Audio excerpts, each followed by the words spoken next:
غرفة النوم ممنوع أن يكون فيها مصحف. الشيء الثاني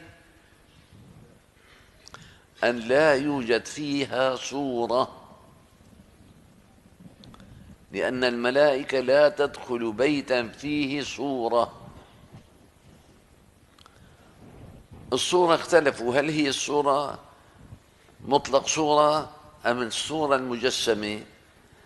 اتفق الشافعية على أن لا تكون الصورة المجسمة، أما الصورة الظل إذا كانت صغيرة فلا مانع، أما صورة كبيرة وحاططها بحيث القبلة ما بتصح الصلاة.